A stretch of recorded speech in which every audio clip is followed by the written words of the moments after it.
প্রত্যেক ফরজ নামাজের পরে প্রত্যেকটা ফরজ নামাজের পরে যদি আপনি ১০০ বার করে ইয়া রাজ্জাকু এটা পাঠ করেন, অদৃশ্য জগৎ থেকে গায়বীভাবে আপনার জন্য ধন সম্পদের ভান্ডার আল্লাহ রাব্বুল আলামিন খুলে দিবেন।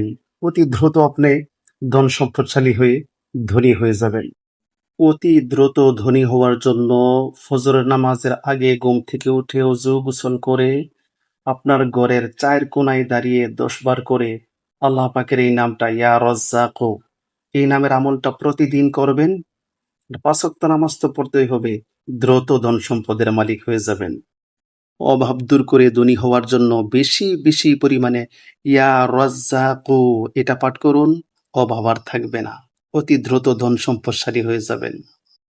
অভাব অনটনের মধ্যে পড়ে গেছেন, বেশি বেশি প্রতিদিন ইয়া ওয়াহাবু মহান সৃষ্টিকর্তার এই নামটা স্মরণ করুন। অভাব আর থাকবে না।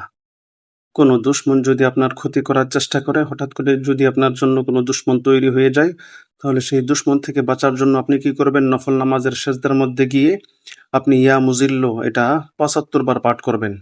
এরপরে দেখবেন আপনার দুশমন দুর্বল হয়ে যাবে। ১০ বার দুরূদ শরীফ, ১০ বার আস্তাগফিরুল্লাহ এশার নামাজের পরে অথবা ফজরের নামাজের পরে যদি আপনি ইয়া সামিউ এটা মাত্র ২-৩ শতবার পাঠ করেন, ঠিক আছে? আপনার সময় অনুযায়ী পাঠ করে যদি আপনি আল্লাহ পাকের দরবারে দোয়া করেন, যে কোনো দোয়া আপনার আল্লাহ রাব্বুল আলামিন কবুল করে নিবেন। বৃহস্পতিবার দিন তাশাহুদের নামাজের পরে মাত্র ৫ বার ইয়া সামিউ এই দোয়া পাঠ করে যদি আপনি আল্লাহ পাকের দরবারে দোয়া করেন, সেই দোয়া আল্লাহ রাব্বুল আলামিন সাথে সাথে আপনার কবুল করে নিবেন।